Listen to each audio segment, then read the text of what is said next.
Haïti chérie, 1er janvier 1804, en 2004, 200 ans.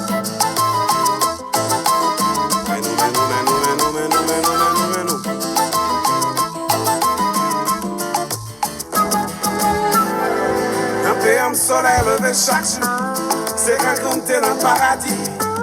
Pour Jean-Bel Fleur en mon blaye, dans qu'à tout le monde qui vive là-dedans. Li te gen chance pour le décorer, ak pied coco et bon mer.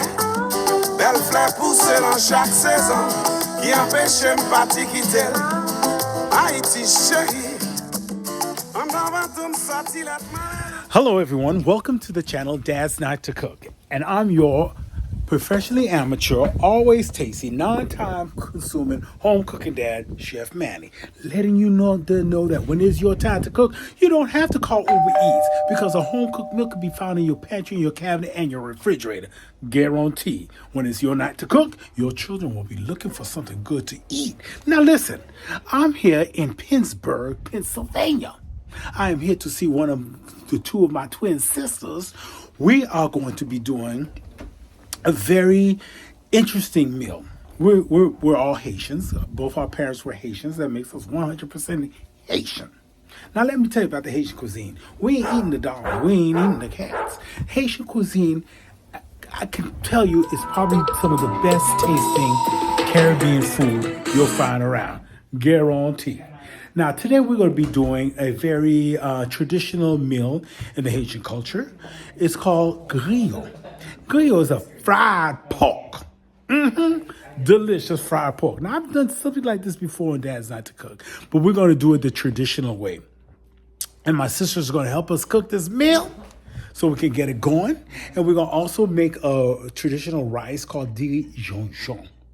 Now, Dijonjon is a mushroom that's been picked and dried, and when it's time to cook it, you rehydrate it, and we'll show you the whole process of how that thing is going to go. So sit back, go ahead and watch this episode and get your recipes and your ingredients together to make this Haitian traditional griot and Dijonjon. All right, let's get it together. Dad's night to cook. It is Dad's night to cook. From the pantry he'll take a look from a book to see what we'll dine on tonight. What you gonna cook, Dad? What we gonna eat? His recipe's great, it is a must. When he cooks, he makes believe and trust, and a wonderful meal on the table. Yummy for a tummy. It is Dad's night to cook. Hello everyone. Today we're going to be making Haitian épices. It's the marinade that we use to make rice, to put on meats and fish and all things that we cook in the Haitian culture. Now, here are the ingredients we'll need. Lemon juice, celery, parsley, leeks, thyme, onions, garlic, black pepper, salt, some chicken cubes, some green and red peppers, some hot peppers, but I've deseeded them so that they're not so hot, and whole cloves. So what we're going to do is going to put all of our ingredients into this little chopper. Oh, I love this chopper. My mommy gave it to Ron and I for one of our wedding gifts, and so any chance I get, I try to use it. So we're going to put everything we can into this little chopper, and I also forgot to mention that we also need olive oil to get things kind of started. Okay, so we're just putting everything in here and chopping it all up. I do a little bit at a time, put some olive oil in there, and just get things going. Lemon juice as well.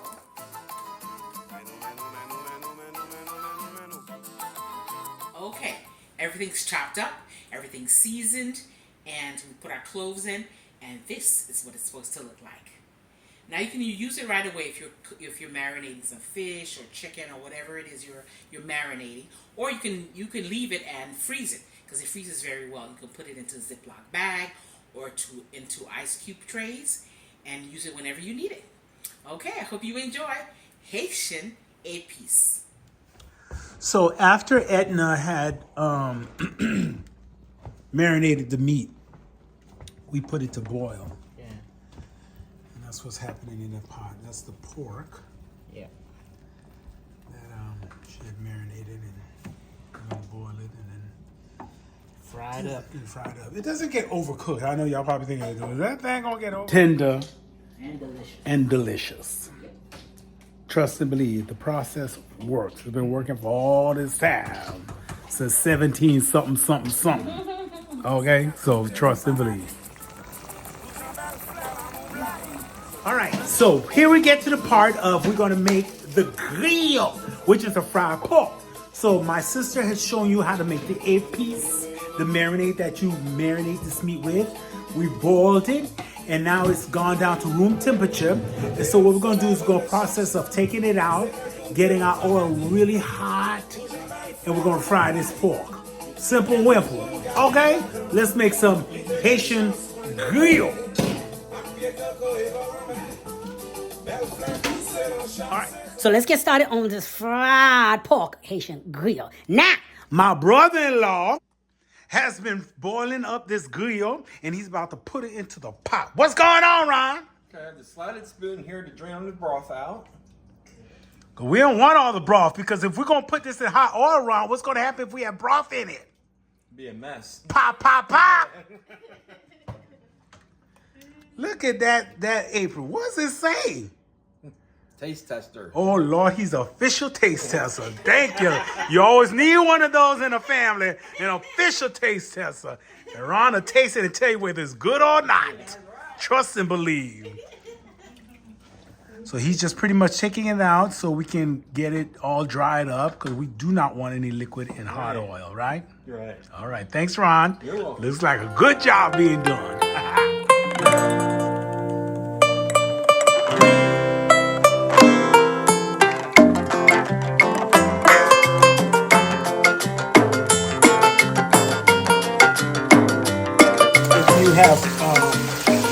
If it's not completely dried out, because the temperature of the oil will go down. Yep.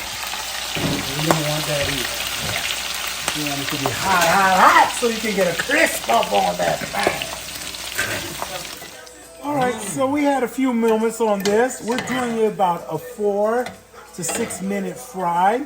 What I like to do with pork, especially when it's got a high fat content, is I like to keep it moving. That way it doesn't burn, yet it gets this nice little crispiness that we're gonna need.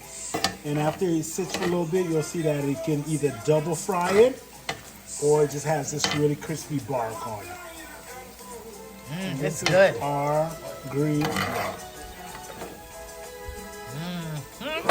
Haïti chérie, bi bon pays Hello. So we're about to do some diligencon.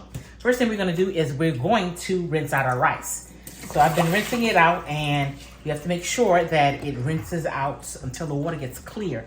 So then your rice is ready to cook.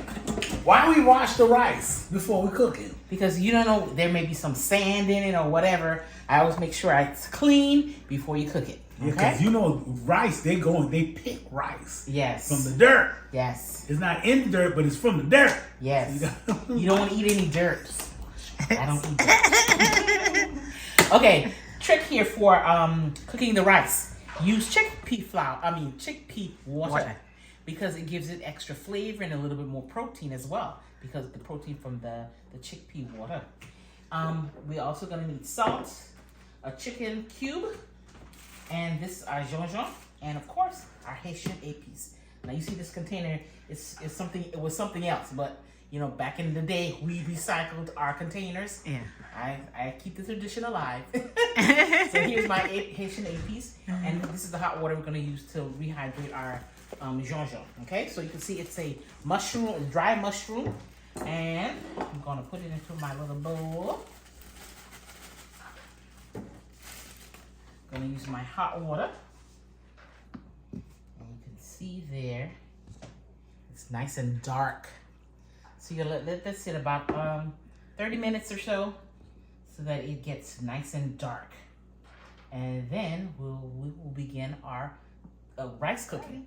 We are back and we are ready to cook our rice. We have our mise en place here. We have coconut oil. We have the 8-piece. We have pigeon peas, which we're going to use for in order to make our rice. And we have salt, our chicken cube. Here is our mushroom water. And I also use another cup because I'm going to use 1 cup of rice, so 2 cups of water or whatever kind of broth you're using. So I use a cup of chickpea water, which has a little bit of extra protein in it. So if you want to get protein in, use chickpea water. And then our Jean water so that we can make our rice. First things first, I am going to put our coconut oil in so that we can get our spices going and to also get our peas cooking. You talking about pigeon peas? What other peas can you use in it? You can use green peas. You can use lima beans. Those are all good for the rice. The Jean rice. Or you can make it without the peas at all. Or any kind of beans. So lower our stove a little bit.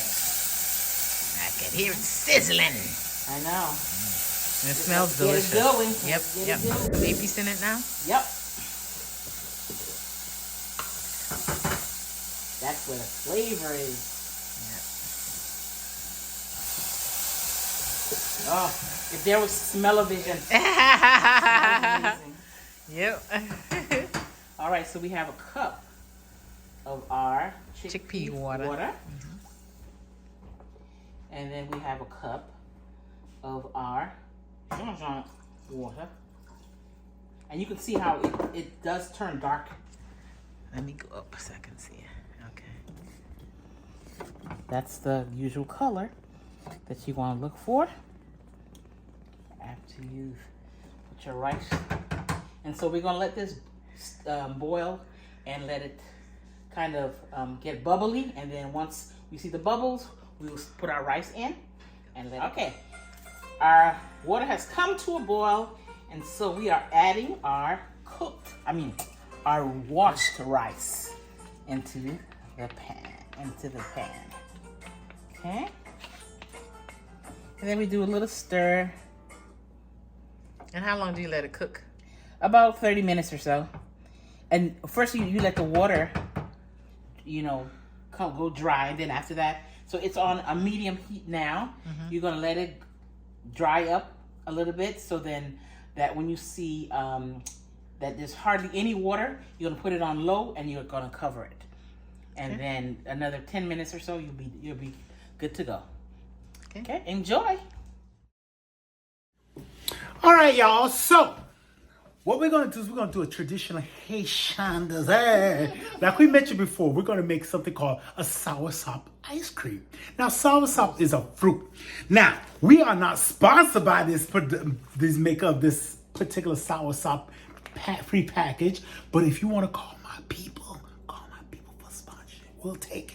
All right, but you can either use frozen or you can use fresh, because we used to spend the summers in Nassau because it took a village to raise all those kids.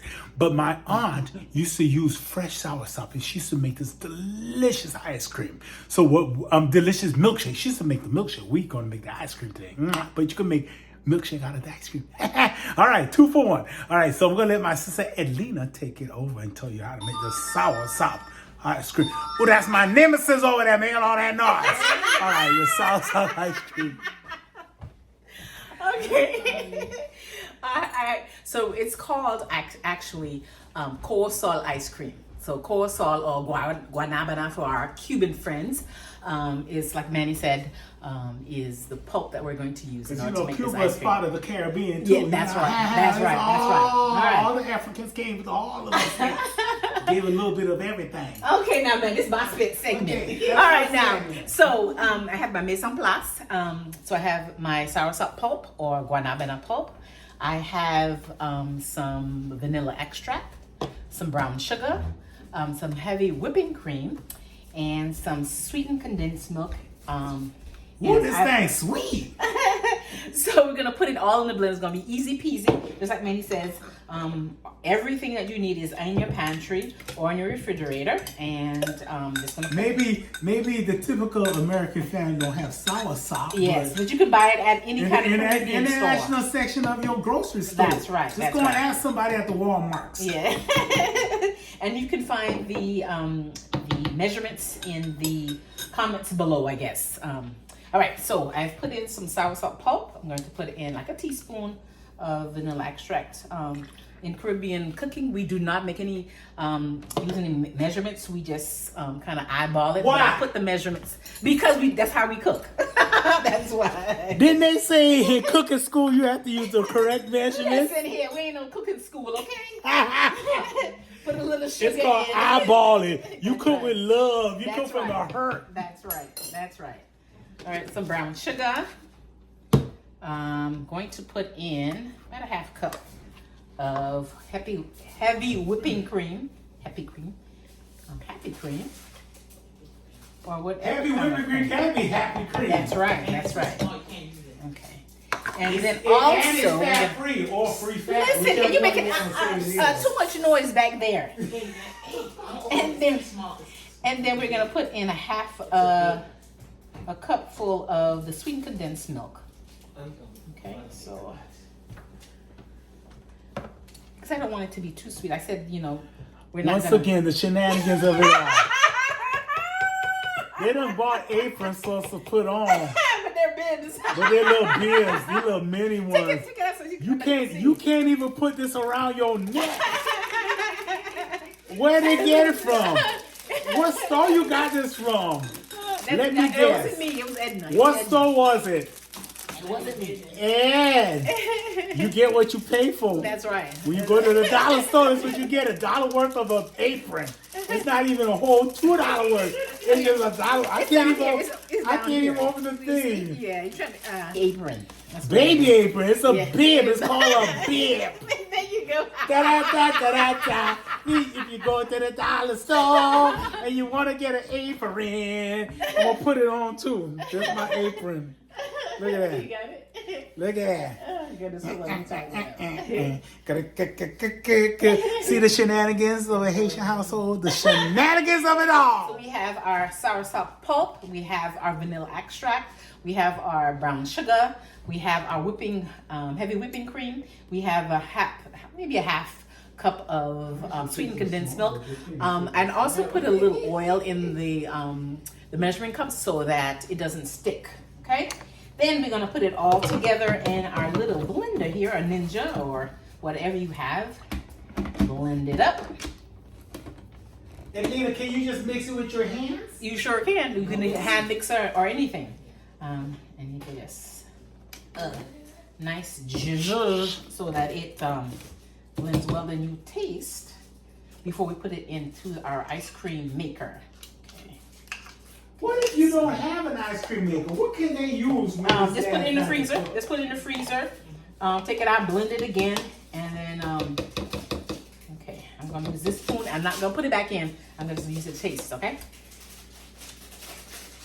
I'm gonna use a little sugar because it's not sweet That enough. technique, I'm going to jump in, is called proofing your ice cream. That basically is, if you don't have an ice cream maker, you can just put it in the freezer, and then after about an hour or so, you take it out and you spoon it again, and it's called proofing. And then after a while, you just get nice creamy consistency overnight or after like 4 to 6 hours. All right? For those of you who don't have the ice cream makers at your house. Okay, so I'm putting a little bit more sweetened condensed milk, a little bit more sugar, a little bit more vanilla. See, like I said, Oh, you get diabeticals if you. I know that's right. Ice cream. So it's very rich and it's a treat. It's not an everyday thing we have, but Don't it's eat a it treat. every day now. You get diabetical. But it's lovely when you do have it, okay? And so we blend a little bit. So I finished blending up my mixture for my ice cream, coleslaw ice cream. Now I'm going to put it into my ice cream maker. Pour it in. And just let it run. About 30 minutes to an hour. and you'll have some delicious ice cream. We'll show you the final product later on. Enjoy. Bye. So y'all, we going about ready to eat. We are setting things up around here, getting the table all ready. Now, so we have already prepackaged the pickles, and we talked about that. That's that little dressing that we usually put on our food, and there's the Dijon. And there's another dish we usually have in the Haitian culture, the legume. We did not film cooking that. And we have some chicken. And then we got the grill heating up, but it is time to eat, right? This is my brother-in-law. He's our professional taste tester, Yes. right, Ron? Yes, Now, Ronnie, where can you find better Caribbean food? In Nassau, Jamaica, or Haiti? Come on, tell the truth. You know Haitian cuisine, though. Some of the best tasting food, right, Ron? Yes. Yes, flavorful. Some of the best tasting food in the Caribbean. Guarantee, I tell you. Why are you trying to hide over there? Well, the best Caribbean food I have is from my wife. Well, there you go. Full Haitian. Okay, 100% Haitian. Her mama's Haitian, her daddy's Haitian. She Haitian. Some of the best cooking. All right, we're going to get to ready to eat in just a second. Come on, Lena.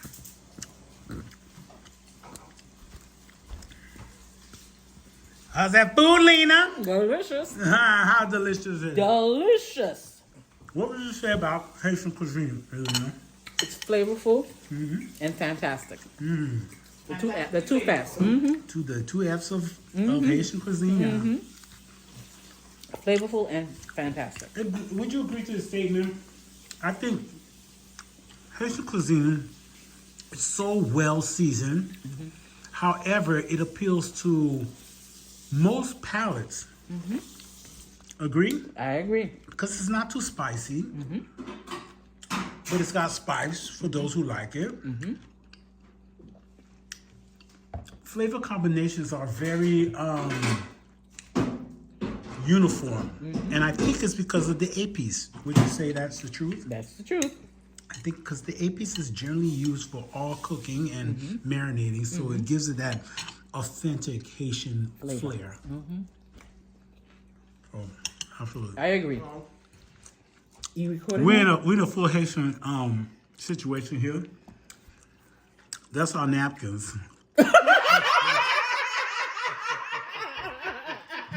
That's right. You go forever which way we can. Just gotta get something to wash your mouth with. Wipe your mouth. Give us a little piece of paper towel. That's fine. But that's what we get around here. Edna, while you're eating that, what would you say is a key component of why we use a piece? Because it's the foundation of what we eat. The things that we make. Cook. It is Dad's night to cook. From the pantry he'll take a look to see what we'll dine on tonight. What you gonna cook, Dad? What we gonna eat? His recipe's great, it is a must. When he cooks, he makes believe and trust, and a wonderful meal on the table. Yummy for a tummy. It is Dad's night to cook.